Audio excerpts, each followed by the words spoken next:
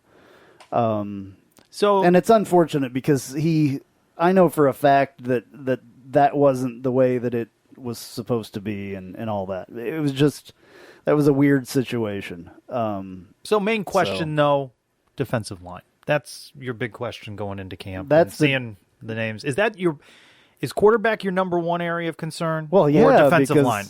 Well, got to pick one. Quarterback is my main issue now. It was defensive line. If Mac didn't get hurt, it would have been it would have been the defensive line.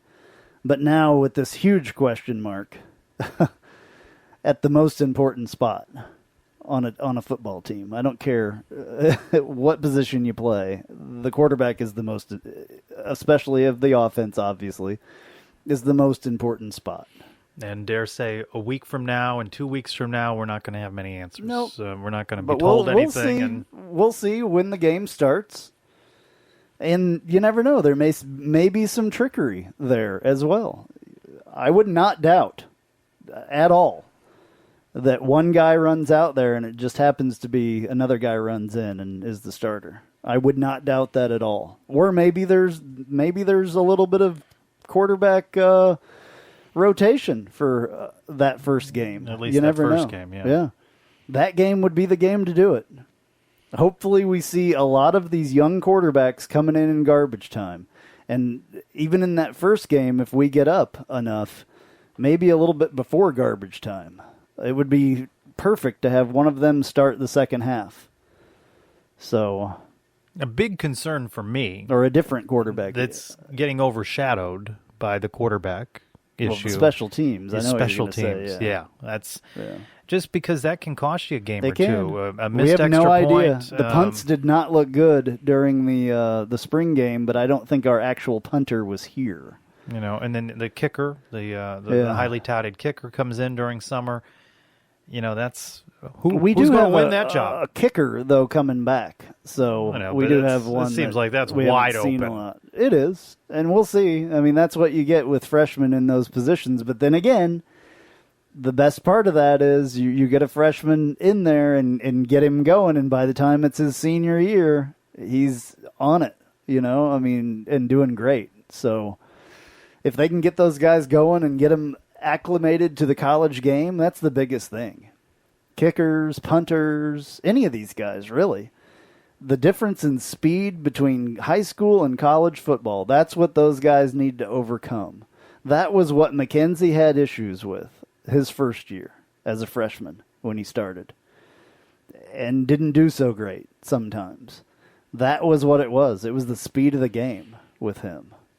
Getting the timing down and just having these guys coming at you, not double the speed, obviously, that you're getting in high school, but it's a big speed difference, trust me. It's different. So we get an opportunity at one of the media sessions to get 15 minutes to watch things, so I'll have it all figured out for you. Good. Yeah. Well, I need info on the quarterback position. I'm going to tell you what that's going to look like. It's going to be three guys doing not a lot. Wearing red shirts. You ever notice when I upload video at UCF_Knightline from those practices, it's guys stretching. Yeah. So we get 15 minutes in there. Yeah. 10 minutes of that is guys stretching. Yeah. Soft tossing. You're not going to learn anything. But I'll tell you, back on that special teams, Coach Heupel was critical of that unit at the post-spring game press conference. Absolutely. He called it out and said, I'm not happy. Yep. So I'm hoping that they're up 41-3 and don't need to worry about a critical field goal. All these guys are going to have quite a bit of time, a month or so. But they've been working. These guys have not been sitting on their couches eating Cheetos this summer. They haven't. I said Cheerios earlier. I've moved to Cheetos.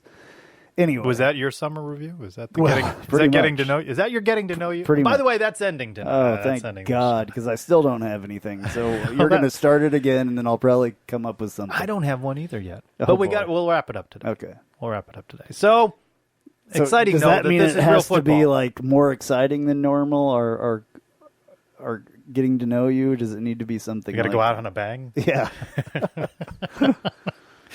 There's a gun in my desk. Oh, no. Did you see this video that came out Sunday of the guy that walks into the police station holding a knife and says he wants to be shot? Well, they tased him. Good. They should have shot You him. walk into the police department and you're right holding a between knife. the eyes. What do you expect? Yeah. Jeez. Just comes in waving a knife. There are so many crazy people out there. They're not all right here. So I know you're a little earlier critical of Danny White because you're not wowed by this FIU. I'm not critical of Danny White. I'm just critical of the situation. Like, get it done. Could be working on something. I know he's doing all kinds of stuff. I know. How about this $13 million estate gift commitment That's this week? awesome. When those people die, that'll be great. Gary and Barbara Bryant. I mean, hope you're it's well an estate, in Lake Mary. Yeah, I hope you're well, but it's an estate. We talked about this, and it's an endowed scholarship, which means it'll be payable. It means you're not getting a lazy river off of Gary and Barbara Bryant. Yeah. Well, I mean, somebody else is going to have to step up for the lazy Mr. river. and Mrs. Bryant, you could have had the lazy river right now named after you. Right now. It's all good, though. I mean, that's great. We've always talked about, what this stuff does for everything. And largest gift ever to UCF. And they also paid one of the other schools. Memphis. Yeah. So that's interesting. He graduated from Memphis and lives in Lake Mary. Yeah. So interesting. Yeah. Was it $13 million? It was both. Announced at the same time. Yeah. Unusual. That's a little odd. Unusual. Especially because Memphis is kind of becoming a little bit of a rival almost. They haven't beat us in like 20 years. Football. But still. Football. They're kind of becoming a little bit of a rival. Now, you know what will help the lazy river is UConn money. Well, yeah, and it's quite a bit. 17 instead of 10. That's good. Yeah. So, Oresco, I mean... Clock ticking on them. Oresco did something good. They're not getting paid. They got to make some lump sum payments, and then they're not getting their TV money and all that. Their TV money is their first. $17 million, though. Yeah. And there was some negotiated men's and, I believe, women's basketball games in that as well, but not announced. Okay. So whatever. So you give Oresco an A. Yeah. Maybe. No. Not an A. He should have got $25 million. Oh, $27 million, and I would have been happy with Oresco. Then he'd have gotten a C minus. Exactly. Yeah, if 27. No, it takes a lot more than $7 million to do that. All right, Knights in the pros. Speaking of, I'm going to jump off the script here just a little bit. Felicia Spencer, who I have been talking about quite a bit on Facebook and Twitter, the UFC fighter. I had her match last night. She went to UCF, and she is a great fighter. I'm way into the UCF. Why don't you get her on as a guest? Well, I'm working on it. Yeah, I'm working on it. Thank you for throwing that out there to everybody else that does UCF podcasts. Well, anyway, they don't listen to us. Do they? I'm working on it. I talked to her the other day. I talked to her on Friday before her Saturday fight. She did not win her fight. She was fighting Cyborg. Cyborg? It's her last name, but she looks like a cyborg and she's tough. This is the toughest, one of the toughest women fighters of all time. As far as Cyborg just lost her championship to Amanda Nunes, who's the greatest woman fighter of all time. Just like a month ago, and this was her return fight after losing her championship belt, that Felicia Spencer had to fight. And Felicia Spencer, this lady, Cyborg, would knock people out most of the time, like really fast, and just destroy them. Nobody could... She was thought to be unbeatable until Amanda Nunes knocked her out. Anyway... Felicia Spencer, I think, is like 7-0 or something like that in MMA, and this was her second UFC fight. So, for her second UFC fight to be against the last champion and to be against somebody as big and crazy as Cyborg, she did an unbelievable job. Is any of this scripted? Oh, no, absolutely not. This is all... No, it's not wrestling. This is fighting. I watched WWE this week. Yeah, I'm not... My friend hosts a wrestling show. I know, yeah. And I tuned in. Okay, that's fake. UFC is not fake. at all. Well, I didn't know if it was any of it was scripted. No, not at all. This is all real. Anyway, beating she each other up. really held her own. Felicia Spencer, look her up. The Phenom is what they call her. The Phenom. I like that. Felicia the Phenom Spencer. Cute girl, and really, really held her own against Cyborg. So got to give her. People that watch UFC will know who I'm talking about. Went the distance with her and lost on a decision, unanimous decision. But still, to go the distance with Cyborg, I don't know how many other people have done that. You can look for my MMA show coming up at some point. It sounds like you're very knowledgeable. I watch it constantly. My wife, I try to get to her to watch it with me. Sometimes she can. Where's Other that times air? She doesn't. Where did that air? ESPN Plus, actually. Oh, there you go. All the UFC stuff now is on ESPN and ESPN family of networks and the Plus. It's pay-per-view, a lot of it.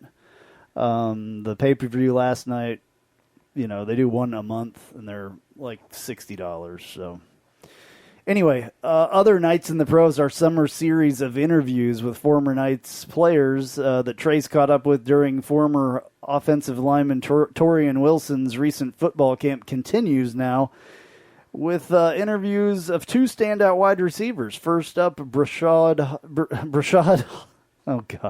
Hale Perryman. That threw me off. Brashad Hale Perryman, who struggled with injuries and living up to expectations as a first-round draft pick with the Baltimore Ravens. Now he's with the Tampa Bay Bucks. What brings you out for a camp like this today in Torian? So what brings me out? Really just out here just to support the kids, just to support my boy Block, and just have a good time. What's it like to see your former teammates out here supporting Torian? It's big, man. We just all just come out here. We stick together for the most part, and we I'm sorry. Hey, chill out, man. Hello. Yeah, we just out here, just here to support Torian, and he been doing great with these camps. He had some in Miami already that's been a huge success. So we just out here just supporting and just trying to be each other backbone like we've been doing since college. What he was talking about is how important it is for kids of this age to receive proper instruction, especially from guys who play the game. Talk about how important that is. Yeah, it's really important, man. It's a blessing, because when we was coming up, if you got an experience like this, it was once in a lifetime. So we just feel like we just got to sow that back into the kids' life now, and give them something positive to look forward to. See the Buccaneers on your shirt there, making the most of this opportunity? Yeah, definitely, man. Having fun, man. Blessed to be here, blessed to be close to home, so it feels good. And how do you feel? Feel great. Good to not have injuries to be battling through? Yeah, I feel great, man. It's going to be a great year. New head coach, and he's known for having high-flying offense. What does it mean for you lining up alongside Mike Evans and the other wideouts? Chris Godwin, we got a whole bunch of receivers, man. It's gonna be a good year. It's like I said, it's a great opportunity for me to be out there with Coach BA, and just the mindset that he has. It's gonna be great. You got a quarterback that can fling it too. James, man, it's gonna be fun, man. Cool dude, real humble, huge arm. So we're gonna make some big plays. And what do you expect from the Bucs this season? A rebound year with a new head coach? Yeah, definitely, man. We trying to get it all. We're trying to get the ships, and that's what we're gonna do. And UCF is on quite a 2-year run. They've had success. What do you expect from the Knights this fall? Oh, they're gonna keep it going. We're not worried about the Knights. We already know what they're gonna do. They're gonna keep it going, and I feel like they just still running off their high confidence, and they're just gonna keep going. When you see the wide receivers that are on the 2019 roster, you see some future NFL guys in that lineup? Yeah, for sure. You can just watch a game, watch a practice. You know that they're gonna make it to play on Sundays. All right, next Trace talks with Traquan Smith, who Bleacher Report calls the biggest sleeper pick on the New Orleans Saints. Brings you out to Torian's camp today and supporting him?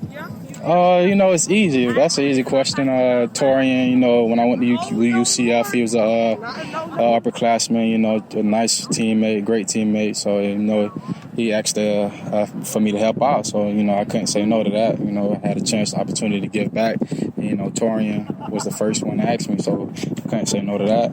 How important is it for these kids to get good instruction from UCF guys and NFL talent?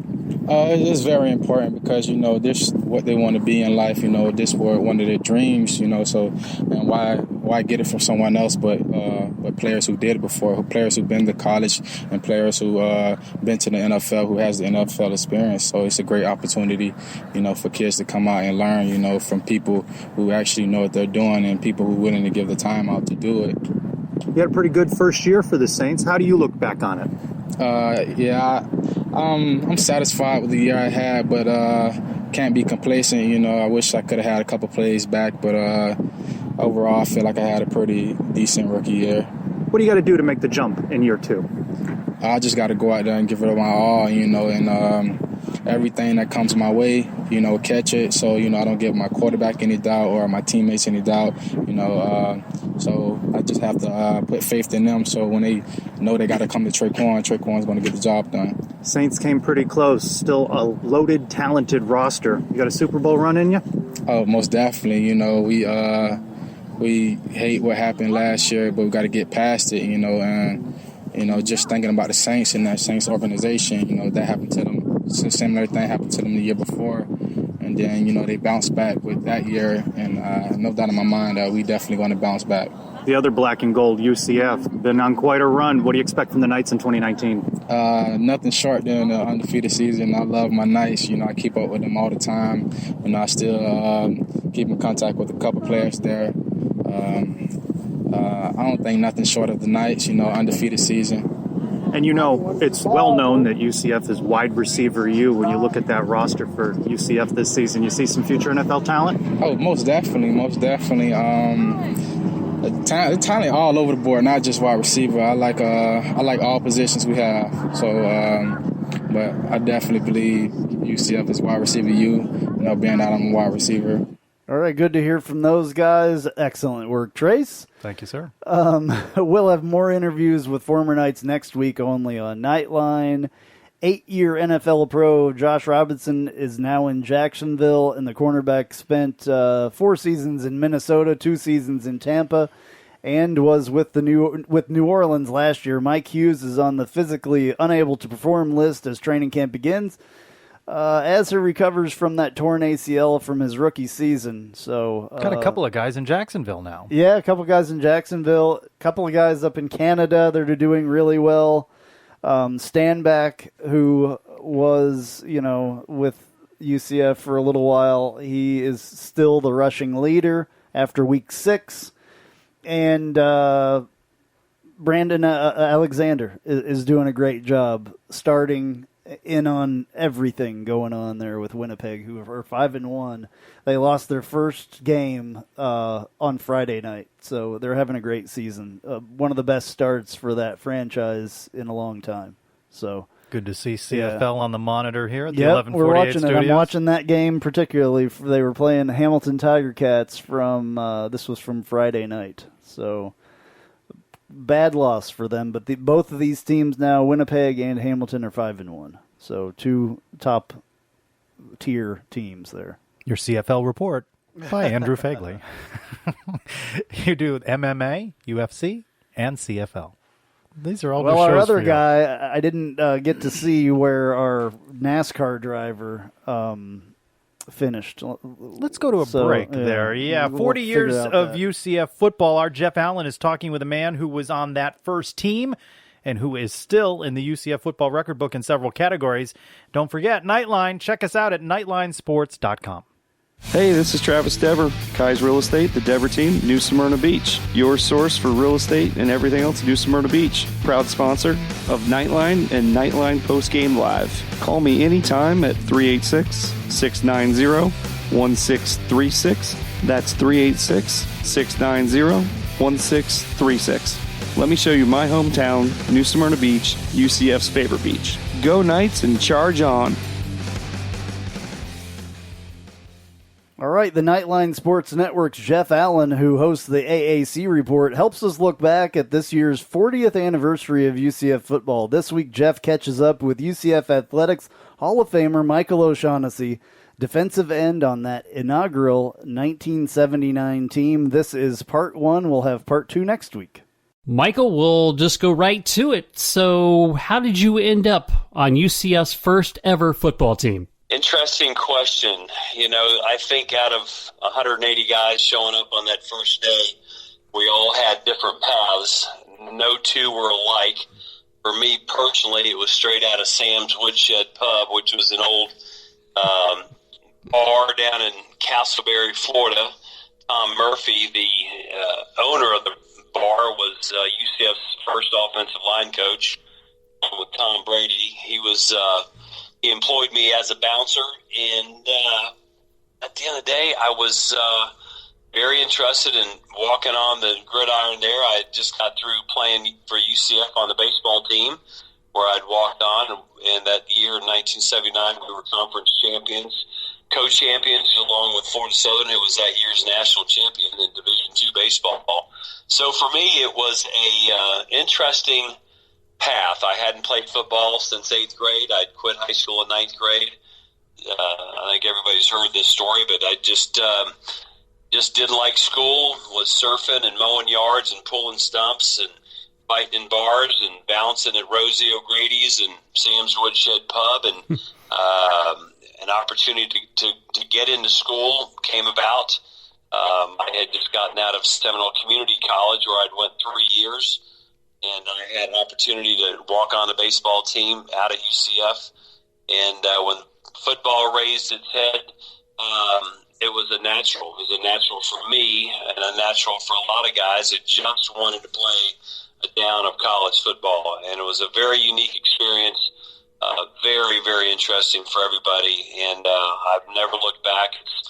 I'd like to tell other people that play college football that it's the best time in your entire life. It's the most meaningful. So that's my unique story. I didn't play in high school, had wanted to play, but I just didn't get a chance. And when UCF rolled around, it was a very unique opportunity.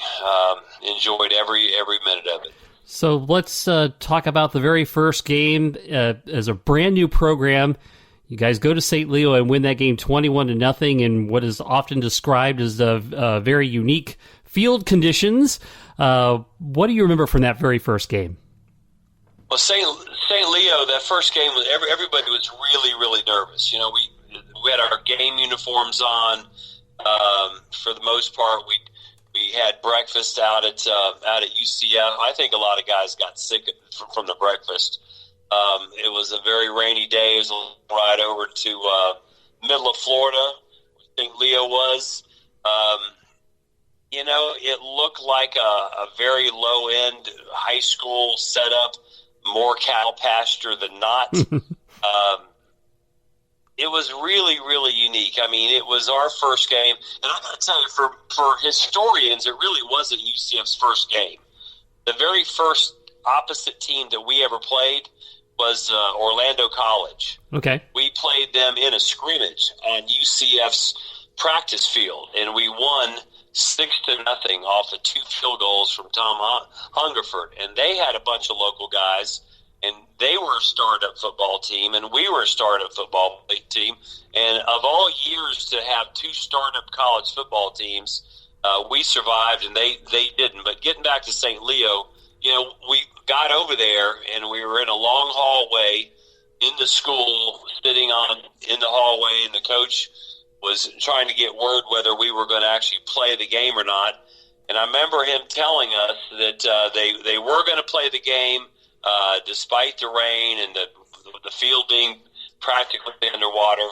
And he said, this game is the most important game in the history of UCF football because it's the first. And we will be looked at for generations to come, as a winning program based on this team. It was a good pitch by Don Jonas. We all bit into it, and we went out and played enthusiastic football.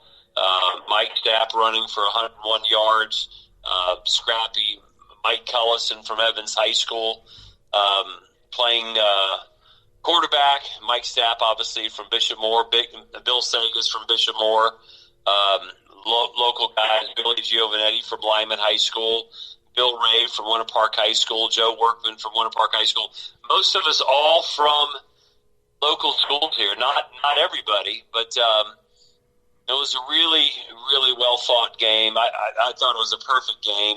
They weren't. I mean, they were bad, but they weren't that bad. Bobby Joe Plain, obviously, taking it in on a 15-yard pass from Cullison for UCF's first touchdown. Second touchdown goes to Bobby Ross, and third touchdown goes to Mike Cullison on a bootleg end around bootleg quarterback. Bootleg, and it was really cool. It was very, very cool. So, yeah, and you guys finished 6-2. Talk to me a little bit about playing for Don Jonas. And I trust Don Jonas had a great influence on your life.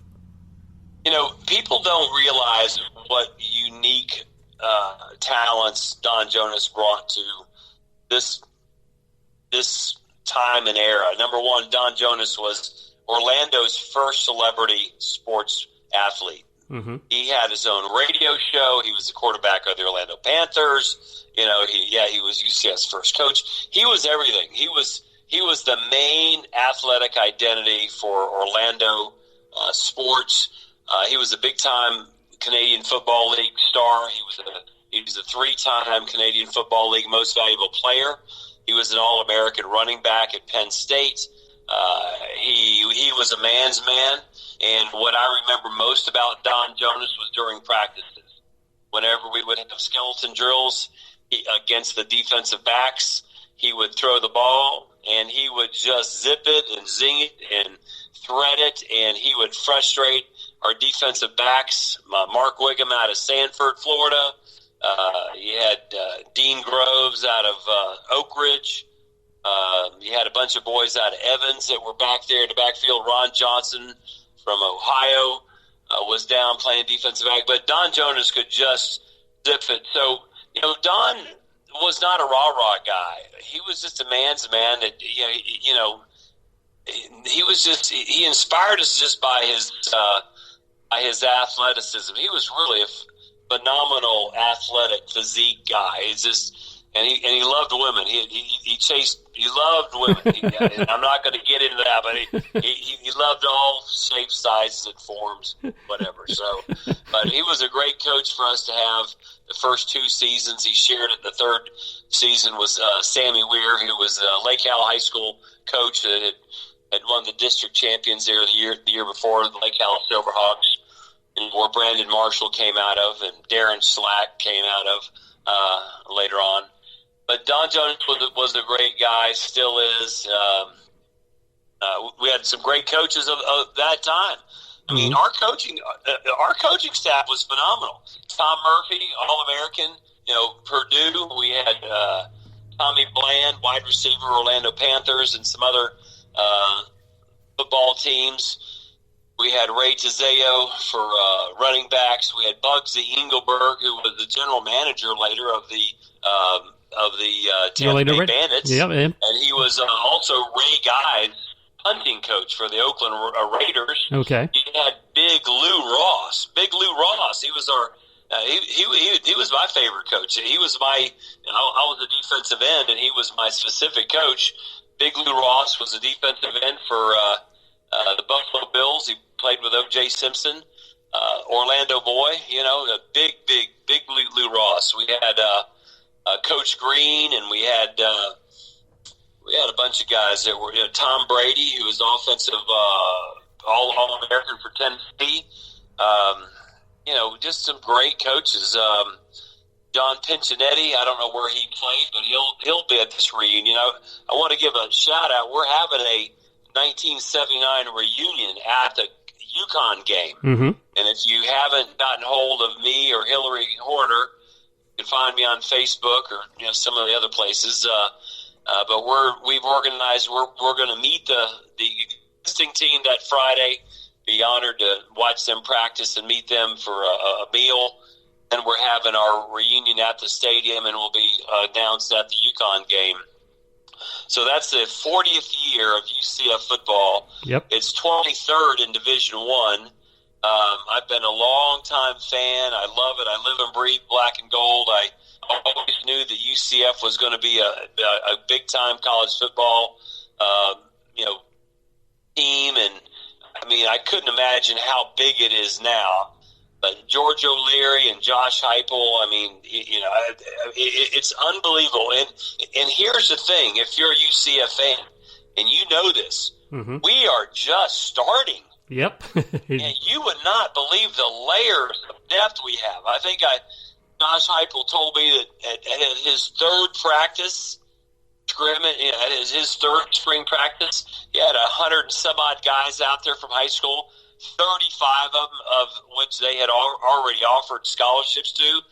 This is unheard of. The amount of talent that is flowing into UCF from other Division I programs. We all know about Wimbush. What about the defensive lineman out of West Virginia?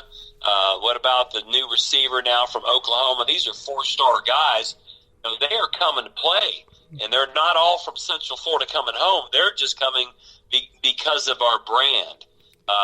We have a brand thanks to Danny White. We have a Danny White. I gotta tell you something. We've all known that this was an 800-pound, and God bless all these ADs through the years, except for Steve Sloan.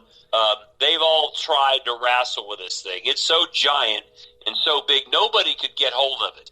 Steve Sloan dished us off to the MAC conference because he couldn't get us into the Big East, and it's like marrying somebody that you knew you were going to get a divorce from because you're going to be bigger and better than that. But these ADs couldn't handle the size that we were supposed to be and the vision, and Danny White has. Now, Danny White had a little bit of shoulder help from George O'Leary, even though Danny wasn't around with George. Danny White has pulled this thing together. Whatever we're paying him, we need to double it. and I got to tell you, Josh Heupel, oh my gosh, this guy is a coach, man. Yeah, he definitely is. He is a coach. There is.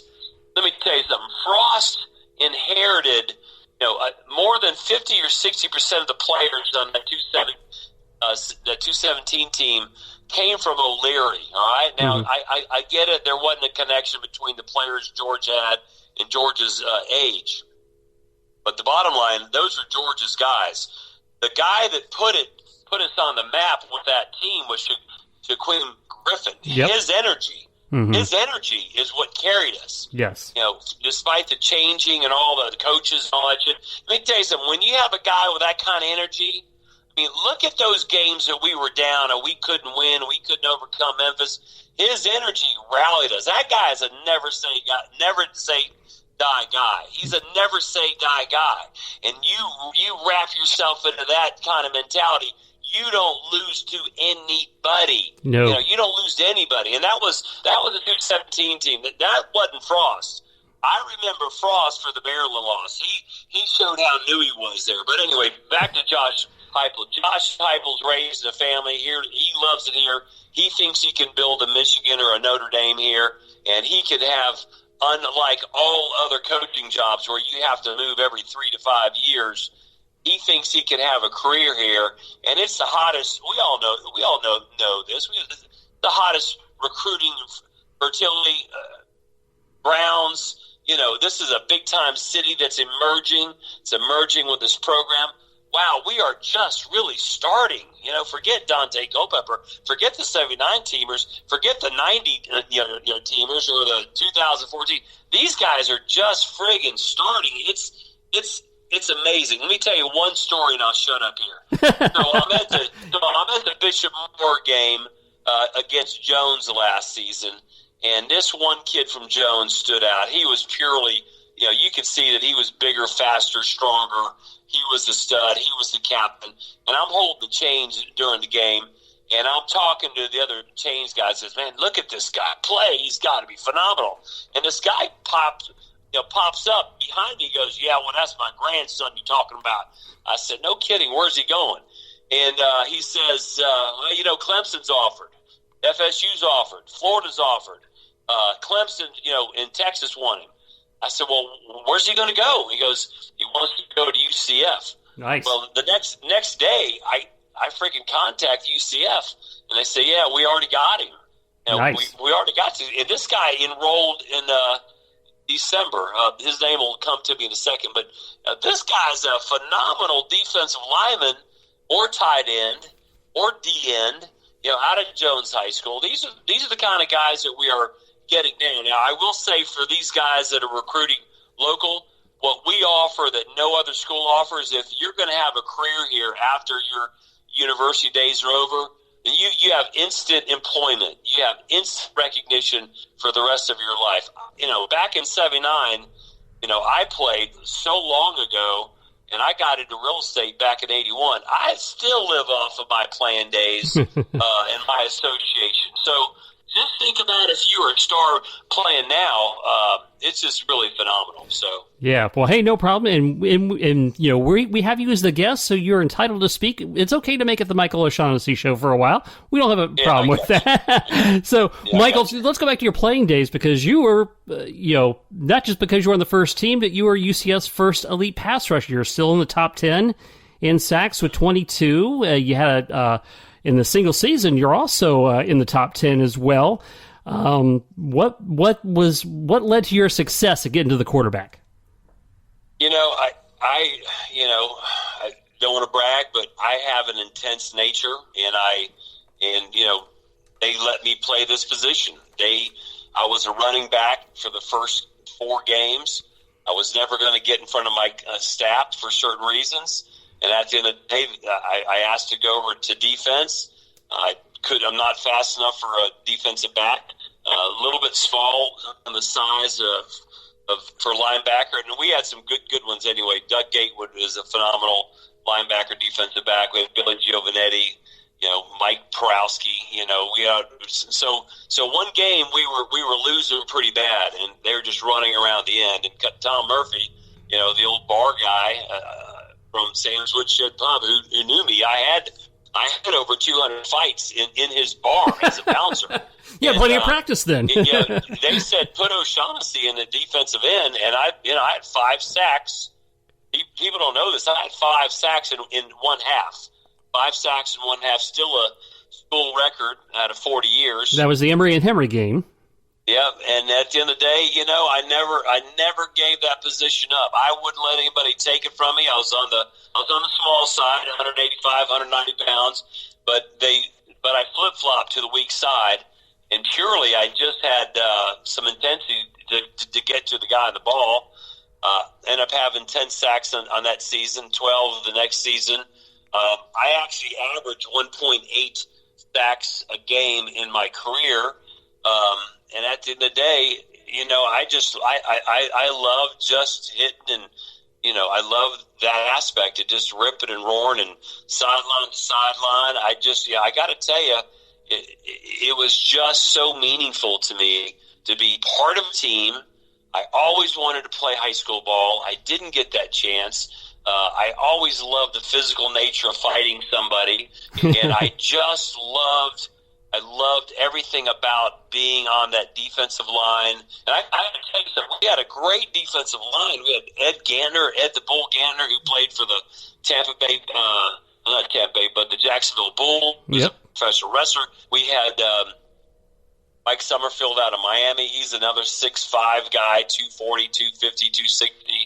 We had Tommy Sparks, national shot put champion out of Edgewater High School at nose guard. And,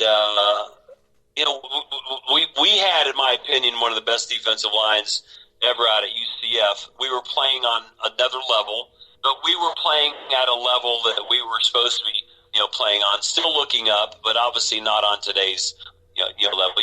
You look at these defensive ends now, they're 280 and they're 6'5 and 6'8 and just ripped. True Division I guys. Yeah, we're Division III. We had some good football players. Since this 40th is coming up, I'm reminded who really was the football player on our team. And I got to tell you, we all wanted to be, and we all kind of were. But Tim Kiggins, UCF's first All-American, played in the Canadian Football League. He was a football player, transfer out of Southern Miss. He could play today on today's team. Ed Gantner could play on today's team. I think there'd be a place for Billy Giovanetti on this team. Billy's son, Billy Giovanetti, played for O'Leary and was on that 2014 team. Yeah. And those other good teams. So Senior was a lot like Billy Senior. Would Michael O'Shaughnessy be able to play today? Man, I got to tell you something. They could still put me on kickoff teams, but that's about as much as I could find the field. And I did play, I was main headhunter, wedge buster going down and on receiver, and I was the main middle guy. I was the point of the wedge. So listen, I have a bent bone in my face from the opening kickoff against Fort Benning at our first home game. I made the first 2 tackles on kickoff, but the first one, the guy was running by me, and I clipped him right on the knee, knocked him out of the game. But I got a nice little dent in my bone in my face from that tackle. So, could I play? And I'd be one of those walk-ons, scout team guys that probably would never be able to dress out, to be honest with you. Well, it's just, it's all size and skill now. Yeah. It's not all heart. It's size and skill now. So, that's the way it is. All right, more of Jeff's conversation with Michael O'Shaughnessy on Knightline number 196. Looking forward to that. Shout out to Jessica. She wrote to us. You know our friend Jessica up in Maryland. She Never said, forget. So glad to know I can start my Monday listening to Knightline. No, isn't that great? I think that was kind of a dig on us for not doing shows a couple weeks. Well, it is summer, of course. Yeah. Well, he is already in the UCF Athletics Hall of Fame. Now he's heading to the Florida Sports Hall of Fame. Before that, Winston Dubose, he's going to be on Knightline next. You've heard us talk about the great food at our good friend Kyle Israel's restaurant, The Little Greek Fresh Grill. The Little Greek now has franchises available. Please call 407-697-2272. That's 407-697-2272 to see what The Little Greek can do for you. Also, check out The Little Greek's newest location at 6536 Old Brick Road in Windermere, Florida. The Little Greek Fresh Grill. Fresh, flavorful, fabulous.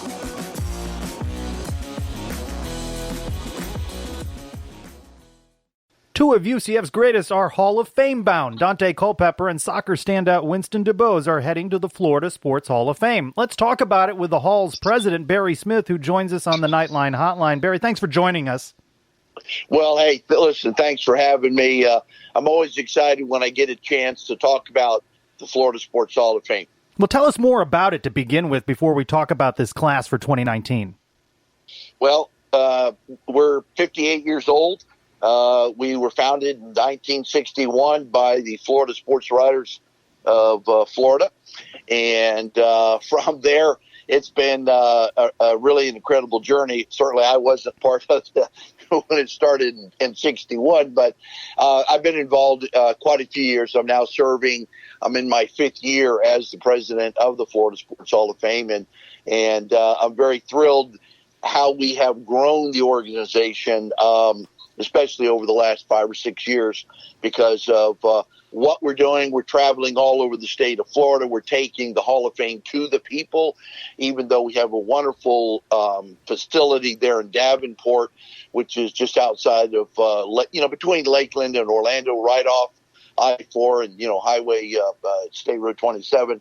But getting out to see the people and take our Hall of Famers to the people it's pretty exciting. And this year, let me tell you what, the Orlando enshrinement is going to be probably the biggest one that we've ever done right there at the Amway Center right there in downtown Orlando. We're very excited about that. Yeah, 11 sports athletes going to be inducted in this class. We're excited, of course, for the UCF ties. Dante Culpepper, as I mentioned, Winston Dubose, and talk about the other names that are in this class. Well, we have quite a few. Pat Williams is probably the first one that pops out, because without Pat Williams, there was probably not the Orlando Magic. And, Pat has done so much, and by all rights, he should have been enshrined probably years ago. But, hey, it is what it is. And we're excited about him, and he's quite a character. Annika Sorenstam, I'm a golfer, and to have Annika going in is pretty amazing. Annika, as a matter of fact, a number of years ago, we started an award called the Fame for Fitness that recognizes individuals that really are helping young children and kids and families fight childhood obesity, diabetes, and things like that. And she was our initial award winner in that a number of years ago. So we're excited about having her in. Of course, already mentioned Dante. Nick Anderson, Mr. Magic, super guy. Got to meet him a couple of weeks ago, and he's very thrilled about going in. And I couldn't imagine somebody better to represent the Orlando Magic. Jason Varitek, a big baseball player myself, and I love Varitek. He's homegrown right there in the backyard, and he's one of the few people to have won a Little League World Series, a College World Series, I think, and a Major League World Series championship. And I got a son that played football at Georgia Tech, so I kind of like a little Georgia Tech action there. I thought that was pretty good. Chris Winkie, Hall of Famer. He's the only Heisman Trophy winner that has not yet been inducted into the Florida Sports Hall of Fame from our universities here in the state. We're very excited about having him. Chuck Rowe, again, has grown the Citrus Bowl, everything around that. I remember when he took over, he has done a wonderful job, put Orlando on the map. And as a matter of fact, Chuck Rowe, back when I was being recruited out of high school, I was being recruited by Chuck Rowe to run track at Tennessee and to play football. And he's a dear friend and served many, many years on the Florida Sports Hall of Fame. Pete Dunn, Mr. Stetson Baseball, one of the all-time studs. He has an incredible career. Very thrilled about having him. He's really excited.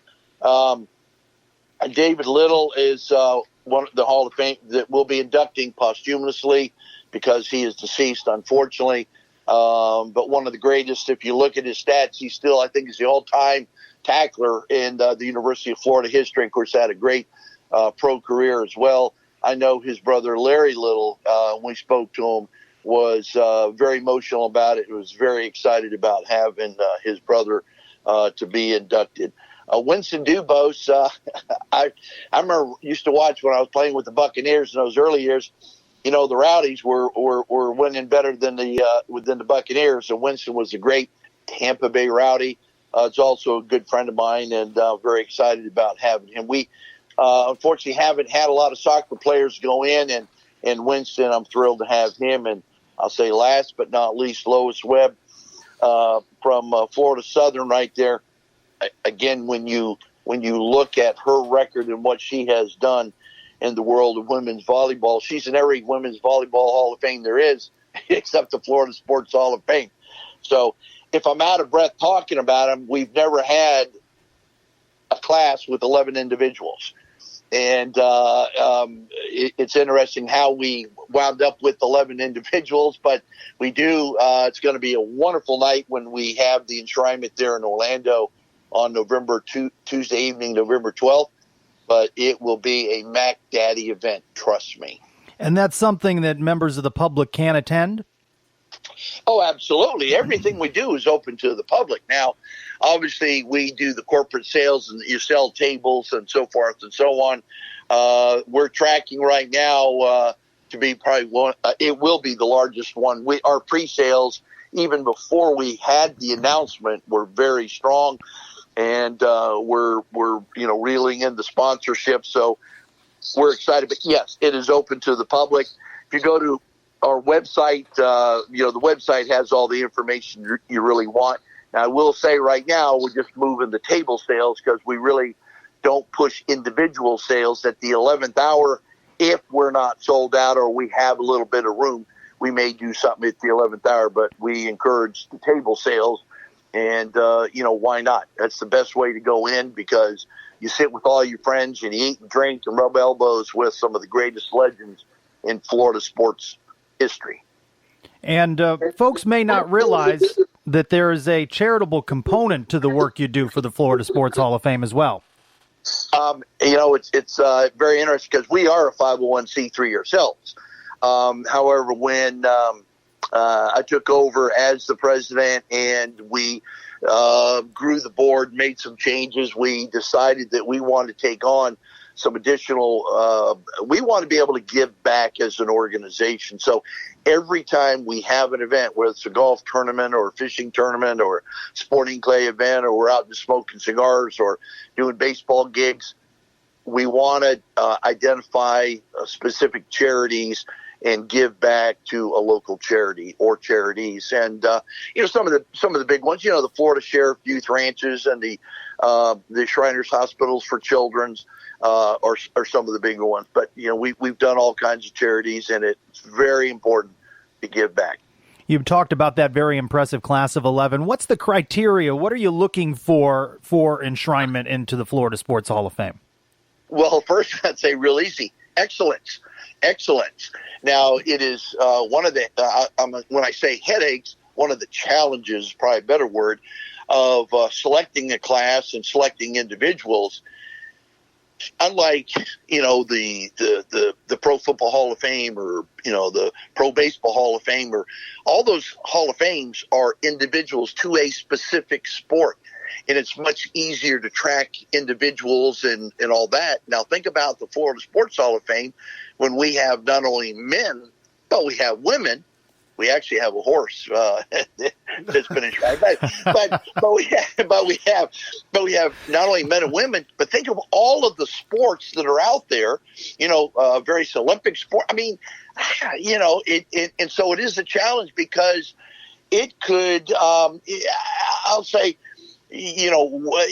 back when the hall first opened up, and you can see that it was, when I say front end loaded, a lot of football, baseball, basketball, golf, those type of sports. And as we've grown, if you go to the website, you see, especially the last 5 or 6 years, our classes, actually the last dozen years or so, they have been sprinkled with some very interesting individuals that are the regular Joe Blow on the street may not recognize, but they're certainly Hall of Famers because of what they mean to their specific sport. And, they're Florida bred. And, they're the icons in their sport, just because they may not be on all the time. But and so I think we pride ourselves of like looking under rocks and everything we can to vet, potential Hall of Famers. But we welcome nominations. We take them all the time from, the general public. And we have found some gems.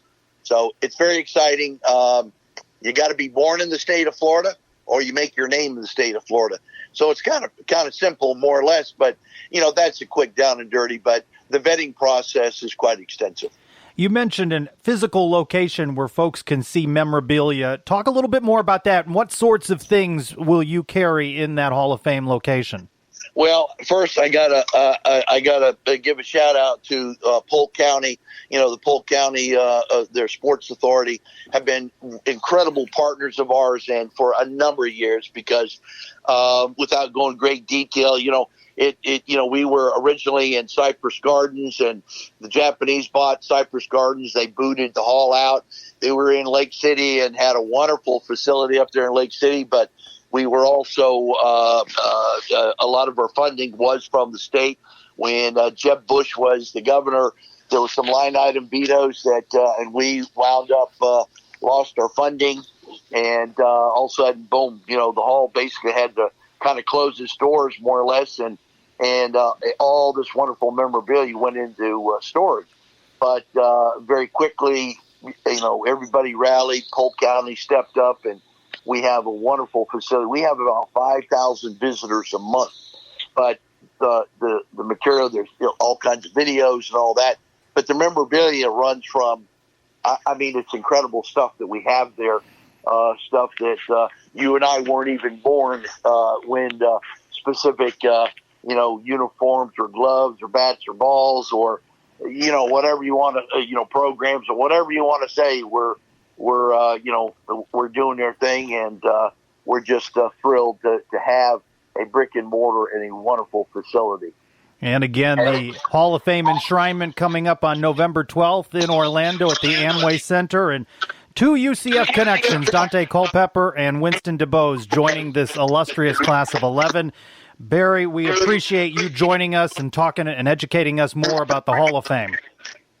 Thank you, guys. I look forward to seeing you when we're down there November 11th and 12th. All right, good to hear from Barry Smith. Barry Smith is quite the NFL player, quite the football standout as well. He was a Florida State player, a wide receiver that then went on to be drafted by the Green Bay Packers and also played at Tampa Bay. So this was in the early 70s that he was a football player, so very cool. One of this year's inductees started at what was then FTU from 1973 to 1977, and he's a 2000 UCF Athletics Hall of Famer. Men's soccer goalkeeper Winston Dubose joins us on the Knightline hotline. Winston, thanks for joining us. You are very welcome. Pleased to be here, gentlemen. And congratulations to begin with on the Florida Sports Hall of Fame. What was your reaction when you got the news? Stunned. No, I was very surprised. It's quite an honor. I think some of the people that are going into that class are, Annika Sorenstam's won, 10 LPGA majors. So, and Dante Culpepper's had a great long career in the NFL and at UCF. So, yes, it's a big honor to be able to do that. Thank you. And you're a local guy from Orlando. You went to Trinity Prep in Winter Park. Why did you choose FTU back then? That's a great question. Originally, I was trying to get into the Air Force Academy and didn't get into the Air Force Academy, and I liked FTU. And kind of late to the game was UCLA came in and wanted me to come and play for them. But that was very late to the game. My father would never let me go to California in those days, so and go out west. So FTU became the university of choice. They had a really, really good soccer coach, Jim Rudy, who had a penchant for goalkeeping. He enjoyed that. He enjoyed working with goalkeepers, and it was a great group of guys that played there. We really liked each other. They gelled, and they, Jim brought in some good players as the program continued to mature year after year. We talk so much about the change in UCF athletics, in particular the football program celebrating its 40th anniversary this year. What were conditions like for soccer back in the day? What were the fields, the facilities like back in the mid-'70s? You don't want to know. I mean, people nowadays, they're select teams, and the teams in Orlando, the youth teams, they would probably go, "You're kidding me! I'm not going to be playing on that field. I'm not going to be practicing there." So, I mean, they've come a long way. It was Bahia grass, cut short. We had some, the practice facility was fine. It was pretty much next to the field we played on. Sometimes we practiced on that field. I think there was only a couple of them at the time, just a few sets of goals. So, I think Jim, is scraping around for balls even. So I don't think we definitely didn't have the training facilities that they do now and the fields they do now. They play on, what I consider, fields as good as professional fields and professional training facilities. So it was definitely different, but it was a lot of fun. You don't know any better.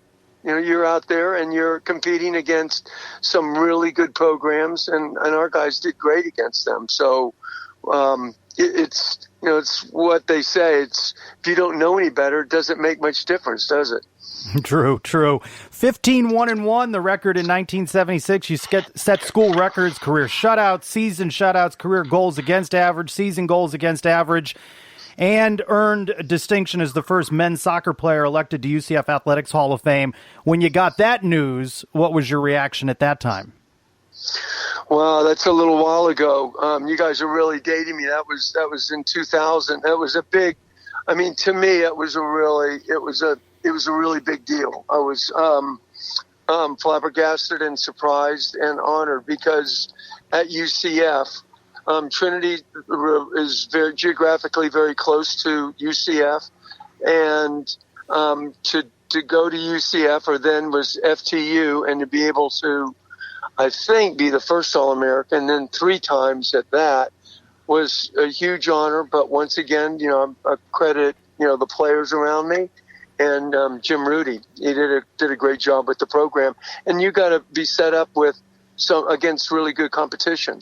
So he didn't shy away against pitting us against some of the better teams in the country at that time.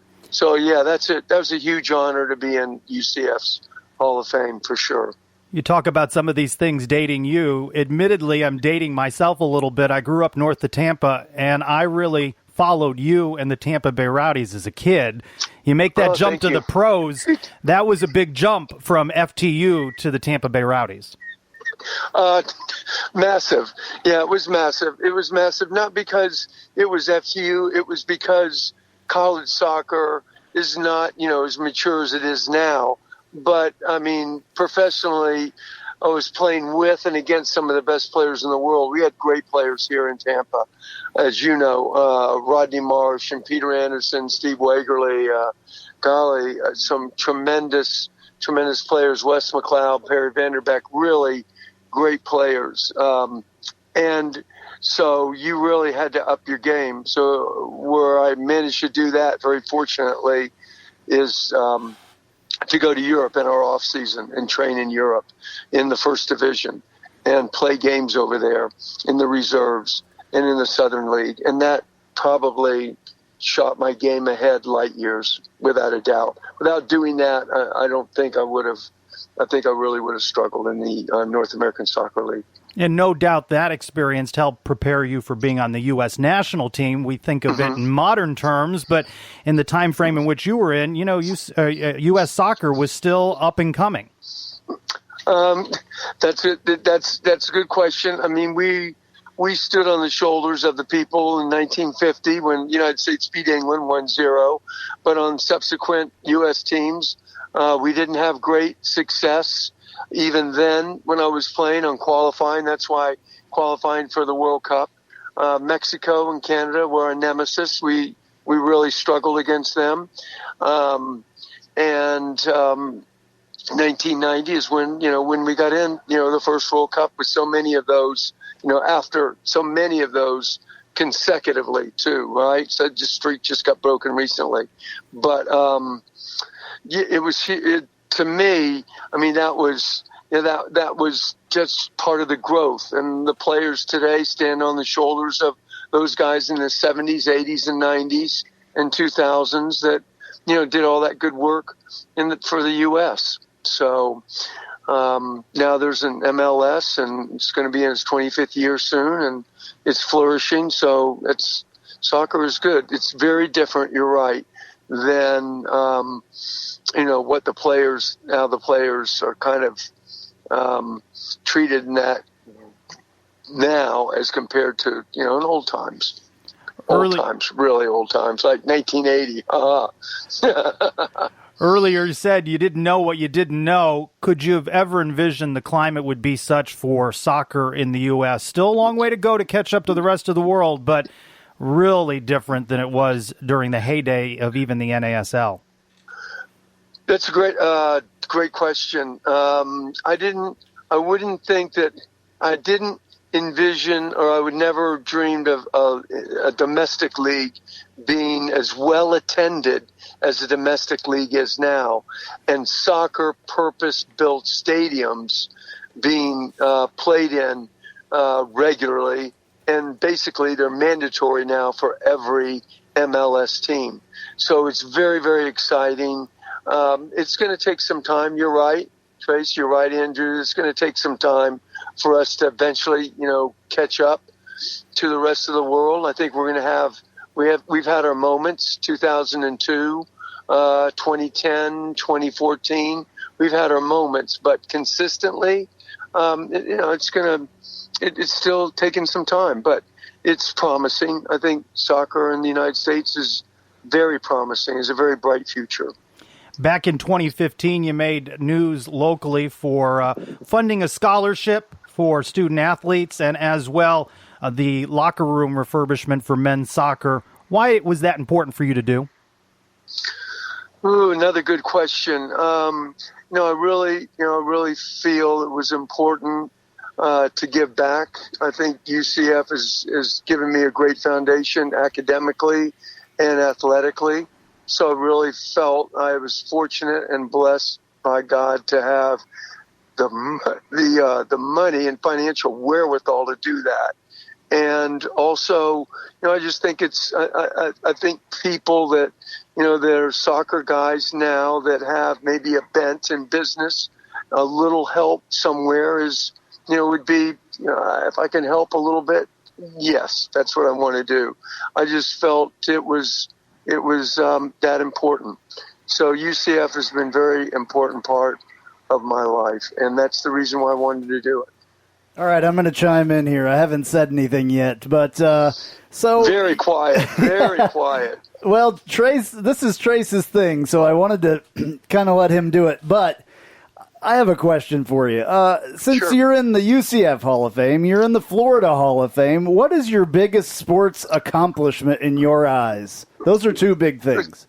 Ooh, that's interesting. That's really a great question. I don't know. There's a few. So maybe I think, at least in my eyes, being one of the first American players to get a work permit in England, that was a big dream of mine.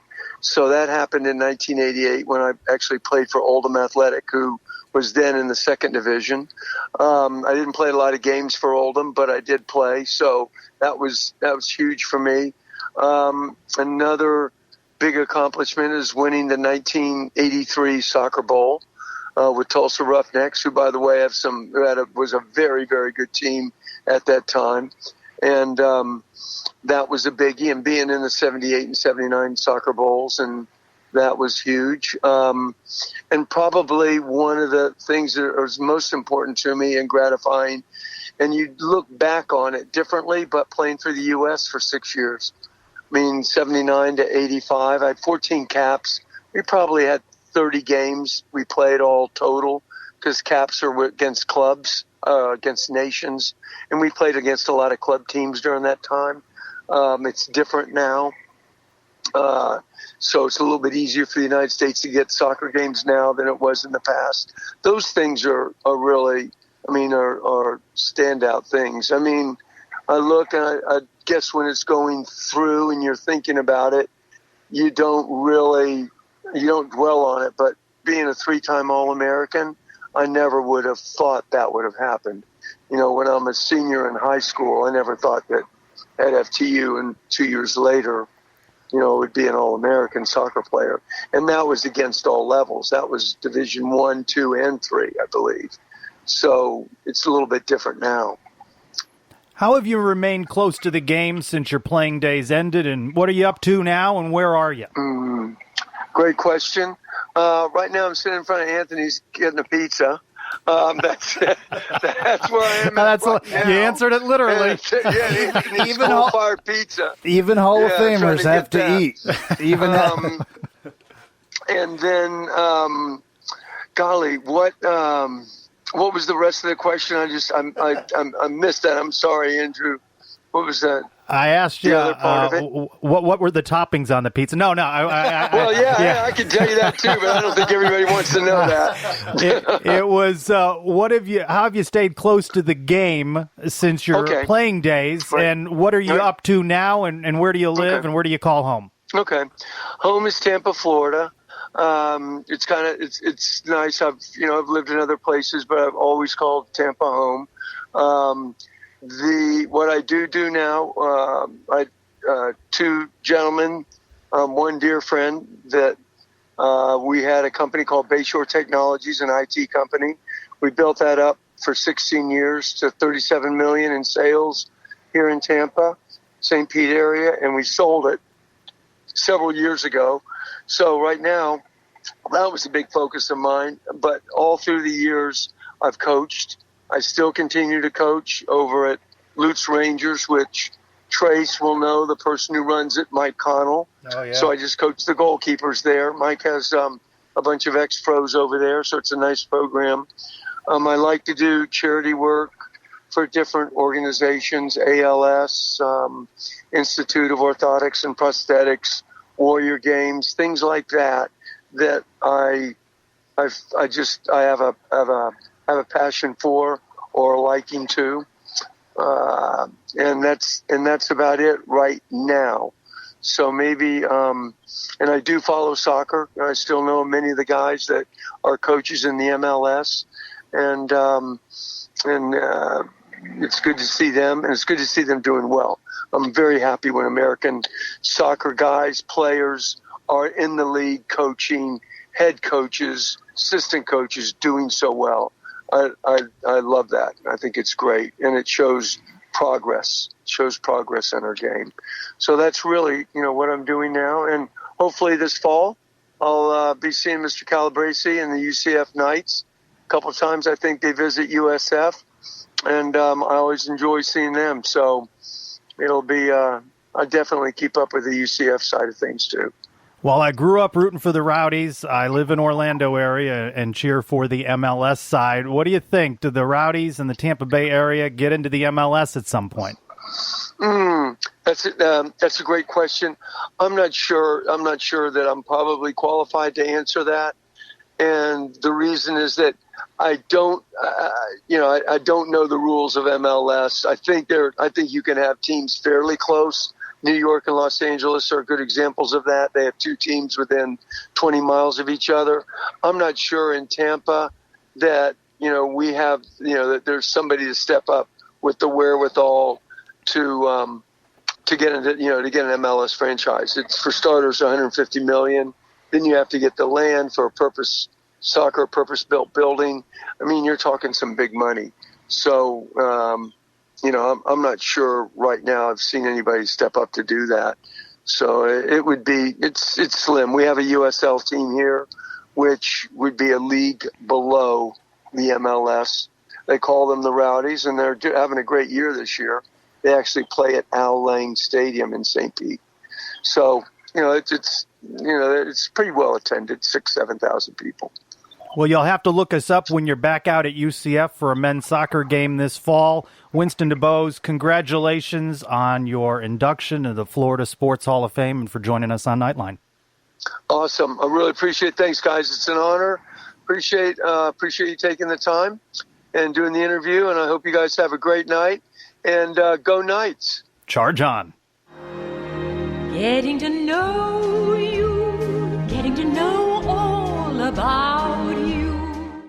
Where we end the summer follies of getting to know so much more about each other. I feel enriched. I know a lot more about you. Okay. And I guess I'm beginning. All right, so I'm in my garage doing some stuff, and I realize I have a box in there that I haven't opened up from when I moved in 2006. Oh, wow. Did you find anything exciting? I didn't open it yet. Oh, well, that's it? That's the factoid. I have a box that's at least 13 years old that I haven't unpacked. Okay. If we were doing this again next week, I could bring that box over and we could open it live like Al Capone's There vault. you go. Yeah. Okay, cool. We'll do that. You guys can look forward to that. No. Okay, so kind of related, actually. Oh, how did you find something out of that? I can, there's all kinds of ideas. I was cleaning out my closet for the first time. All right, stay awake, folks. Since I moved into the house, because I have a ton of T-shirts. I collect T-shirts. I have T-shirts from high school, actually, that I've kept. Okay. In college. So I was trying to thin the T-shirt collection and did not do a very good job. But I just have... Got rid of one? I have hundreds of T-shirts, we can say. I guess that's... That's interesting. Yeah, there's lots. There's from shows that I did because I worked with all kinds of, touring shows. So there's lots of those. There's lots of Kansas City T-shirts, Chiefs, Royals, World Championships for the Chiefs, but I have a couple from Royals. So Not one from 1985, but I do have one from 2015, a couple. And there's quite a few UCF shirts in there as well, actually, that I've picked up over the Are you going to be getting a years. new shirt for the upcoming season if you see something of interest? Well, and I do have a Lucky shirt that I've been wearing for the last 2 seasons. Yeah, so wear that. I will be wearing that again. And yeah, so this whole, that's it for the getting to know you. But anyway, so this whole what to wear crap came out again this year. Oh, yeah. I hate this with a passion. Well, one of them is fan choice, another's fan vote. Yeah, so I'm wearing what I'm wearing. You got to wear the Lucky shirt. Except for the white out game and the blackout game. I'm wearing my white number 10 jersey. But you wear the Lucky shirt even if underneath. Yes. Yeah, that's good. It's a T-shirt. That's good. So a couple years ago, I thinned out my UCF T-shirts. I mean, date back to college years. But you thinned them out. Well, did you give some away or something? No, lady I know made me a quilt. Oh, that's right. I think you told me about this. She made a quilt. Anyway. And you can send them off, and there are companies that will do those and make those nice quilts, and I know a lady that makes quilts, and she made a nice one for me. Speaking of, on the message board where they put OT, off topic, I've got something. Right now? Very off topic. How off topic could it be cleaning out our garage and closet? It's very off topic. Okay. There is this company. I just found this out the other day. One of my friends recently lost his cat. That was very, it was his cat. I'm not laughing at the loss of the cat, but the way you were making it sound like it was lost. No, lost as far as he. I was not laughing at the loss of the cat. I love cats. Trace hates cats. Trace not a fan. Hate is strong. I've got 5 cats. You got too many cats. Not too many, just 5. I had 3, and then 2 more babies came along. Anyway, there's a company that will make a stuffed clone, like a stuffed animal type of any picture. You send them multiple pictures of your pet, and for $250, they will make. And these things are incredible. Like taxidermy? No, not taxidermy. They're like a stuffed animal, but they're custom made to look just like your pet. Why do you want that? Because it would be great. You've got 5 cats, and you got other things too. It would be great for a memory, though. When you lose one, you can put it on your, on your shelf. And this was a complete replica of Spanky the cat. What's your cat's names? My cat's names are kind of unique. Some of them. We have Lestat, because he's a black cat with he looks like a vampire. We have Jasper, which I have no idea where that name came from. We have Sawyer, Tom Sawyer. We have, let me see, that's 3. That's 3. And then we have Ziggy Stardust, who's a female. And we have Gizmo. Is Gizmo this little one that's spastic that tries to get into the studios here?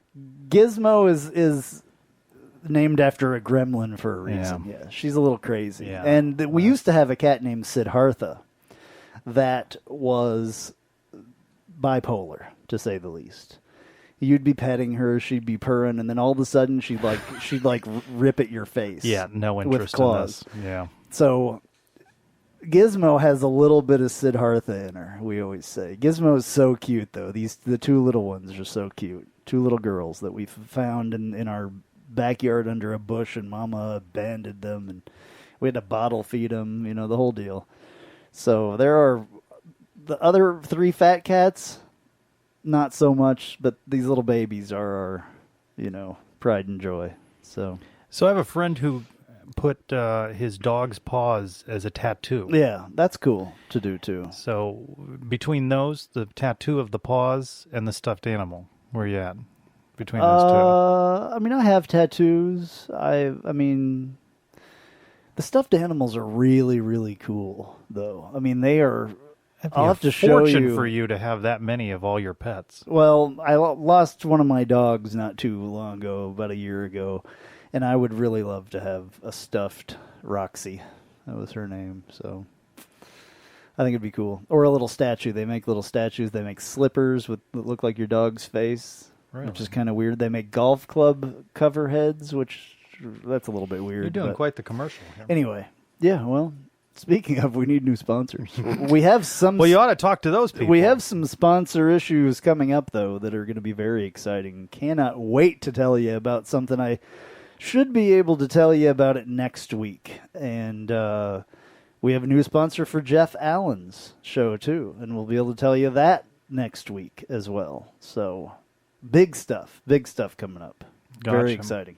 Well, we are jumping ahead to the year 2030, so get your thinking cap onto that. The year 2030, that is a question in Ask Knightline. We will explain when Knightline 195 How old returns. will I be in 2030 anyway? Spice up your company with homemade marketing services from Tasty Gravy Creative. Tasty Gravy serves up a menu of budget-friendly marketing, graphic design, and public relations services customized to your specific goals. Co-owned by a UCF graduate, Tasty Gravy can help refresh your brand, strengthen your online presence, or reinforce your company's message. Contact Tasty Gravy for help with your website, social media, marketing, advertising materials, and more. Visit tastygravy.com.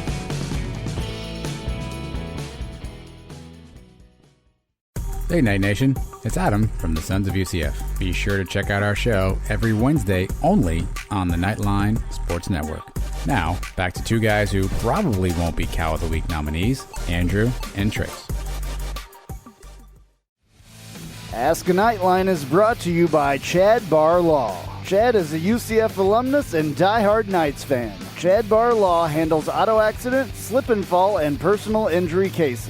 Call Chad today at 407-599-9036 for a free consultation. That's 407-599-9036. Armor up and call Chad Barr Law today. Time again for Ask Knightline. We answer the questions you throw our way on our Facebook page or via Twitter at hashtag Ask Knightline.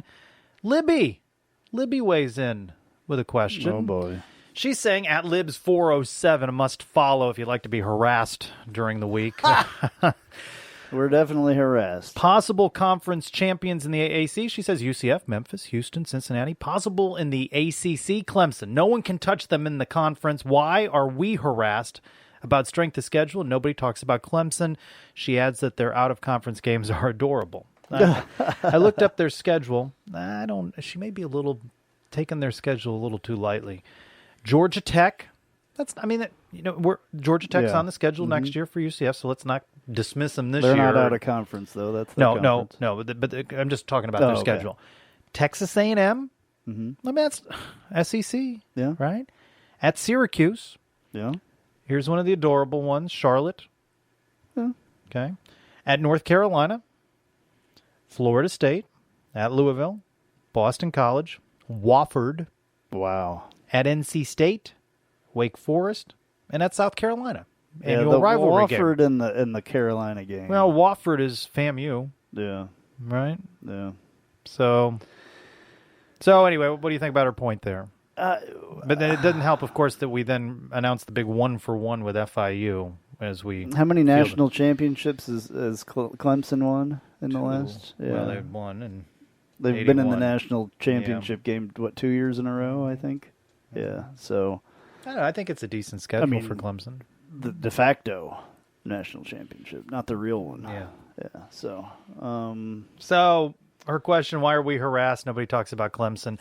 I don't know that Clemson is the best example in the world. I think there may be some other examples that fit that, but we're a talking point. We talked about it with Dan. What was his name? You shredded him. Whatever that guy. And. Yeah. We're going to take those hits. I mean, I don't think Danny White cares what Dan Wolken thinks, but yeah, yeah. I mean, nobody does talk about Clemson as far as that goes. You're right. Maybe if you're in the AAC or ACC crowd, maybe you're talking about that. But I mean, in my circle, it's the AAC crowd, and we're not really talking about them. So, I mean, I don't know. I can see her point, though. I get it. Yeah. 1-2 punch here off the top. At UCF Salina, can we talk about the summer fitness program? We talked a little bit about it. I'm interested in developing that as a line of conversation on Media Day. She goes on to say, the guys are huge. Would you say this appears to be the most fit team we have ever had? I believe so, yeah. They are bigger. Will the increased size make Coach Shannon's defensive style more productive? How about the offense? Yeah, I don't know if it'll make, second half Randy. I don't know how that's going to work out. That's another thing. I forgot about that. That could be a little bit of a worry, too. Hopefully people understand his scheme a little bit more. Hopefully he understands his scheme a little bit more.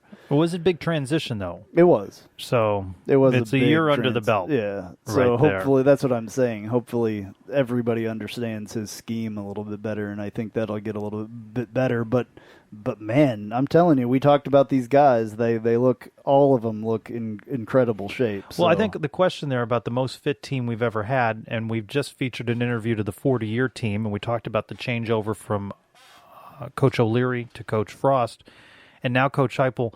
I think it may be a fair point that what you're seeing now with Nutrition Center and with the new weight room facilities revamped and all of that, may be a good point. It may be the most physically fit team ever. Huge difference from back in the day, especially. Huge difference. At Brian W. Peterson, now that we've had some time to fully digest Mac's injury, do we feel better or worse? And we may have covered this off the top, too, about the quarterback position and the ability of the offense to produce heading into the 2019 season. I think it's just a question mark. I don't feel any better about it until we see something. I don't feel better or worse. I don't feel worse. Yeah. There's not a lot worse that I could feel about it. Mac Golden Knight _2 with KZ and Mac seemingly out for the season. We don't know that about Mac. Which position group is required to step up more due to uncertainty at quarterback? Wide receivers and running backs. I guess. Offensive line as well. Everybody has to step up, to be honest with you. Everybody. Because everybody has to do their part to do what we need to do even more. Now that there's not, somebody I think that's back fair. there I think that really knows what's going on. I think we'd be talking about all of this differently, obviously, if McKenzie were coming back this season. You would probably, Golden Knight, not have asked that question, right? Because you would have known that with him complimenting everybody. And I don't know whether you would have asked that question if we had known Mac was going to be the starter. But you can see, no matter, right, isn't it fair to say, no matter what you do here, Mac, Wimbush, that this is not McKenzie Milton? So you're going to have a transition and a change, and I agree with you. Everybody's going to have to step up in different ways in order to keep things rolling along. Here's this time travel question at Sublime Night UCF. I'm from 2030 and tell you UCF basketball made the Final Four. Was it the men's team or the women's team? I'm going to go women's. I'm going to go with the easy answer. Both. I'm saying women's. Women's? Yep. More than men's? Well, I don't know. Competition level's different. I think the competition level is different, and with UConn finally out of the mix, the women actually have a shot at it now, with UConn not being in the conference. At Breeze running D1, I love this. Going for the Manny Amores rule here, which is you can ask more than one question. I love that people are being referenced now on this. Shout out to Manny. Based on what we've seen at Notre Dame, do you expect Coach Hype to give Wimbush a narrowed-down playbook with RPOs, or will he build up his confidence with short, medium passes in the FAMU and FAU games? Well, this is what... Can I ask that question at Media Day? Yeah, I don't know. Coach, going to narrow that playbook for Brandon? Yeah, I don't know. I think I get a glare if I ask that question I think it would have to be narrowed down a little bit, but then again, with the time that they've had, he's been here since January. So he was in spring ball. Yeah, he should know a lot of the stuff, and I know that they were rolling out more stuff. I know that they have.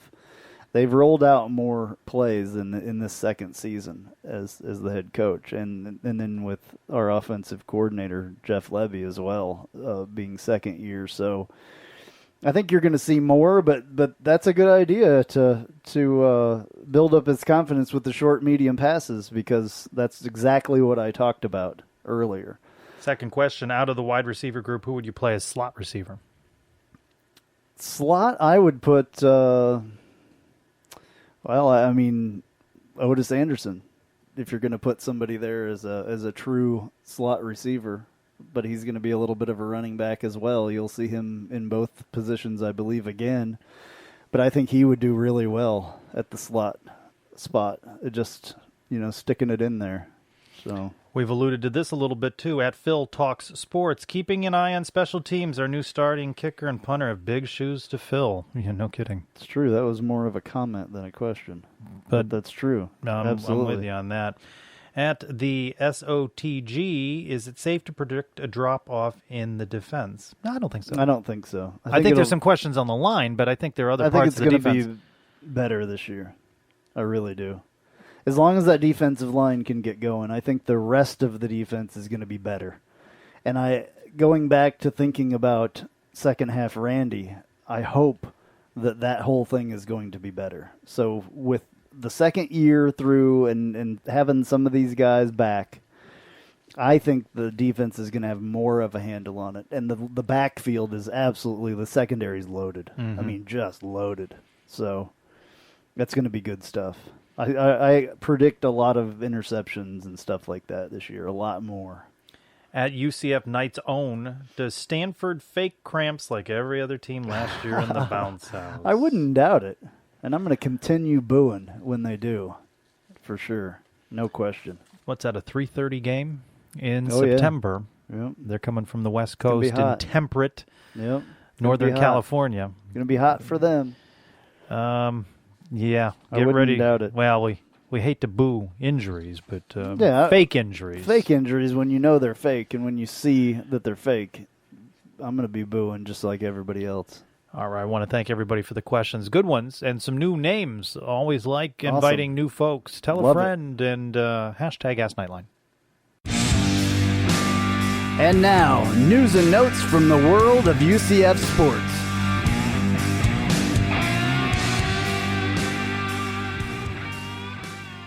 Three men's basketball notes headlined by our very own Taco Fall signing another Exhibit 10 contract with the Boston Celtics, meaning it's not guaranteed, but he can be converted into a 1-year or 2-way contract. Meantime, the Knights have opened up summer practice ahead of a foreign tour to Spain that includes multiple stops in Madrid, Valencia, and Barcelona, with games against the Madrid Generals, the all-star teams from Valencia and Catalonia, and UCF will have 10 practices before leaving for Spain on August 6th. Wow. You know what's good about that, though, with the turnover in the team, with so many players leaving, this gives them an opportunity to bond and gel on the road. Give a lot of those guys an opportunity of playing basketball in Europe to see what that's like as well. What's the Knightline budget? I'd like to file some reports from Spain. It's your pocket is what that budget is. Well, then I'll stick to UCF has finalized its non-conference schedule, opening with home games against Prairie View A&M on November 9th and Miami on November 12th. Volleyball. For the 6th consecutive year, the Knights were honored by the American Volleyball Coaches Association with its Academic Excellence Award. UCF student athletes posted a 3.7 GPA in the fall and a 3.62 in the spring. Pretty good. Great job. Cross Country announces its 2019 schedule begins at the FAU Invitational August 30th. And finally, a trio of coaches ink long-term deals. Women's golf extends Emily Marin through the 2023-2024 season. Rowing's Becky Kramer inks through the 2024 season. And women's tennis extends Brian Konenko through 2024 as well. Am I still on a day-to-day deal with Knightline, or can I be extended out? Well, you're extended through next week, 2025. Okay. I'll tell you that right now. All right, this has been Knightline 195. I'm Andrew Phegley. I'm Trace Trylko. Go Knights! Charge on.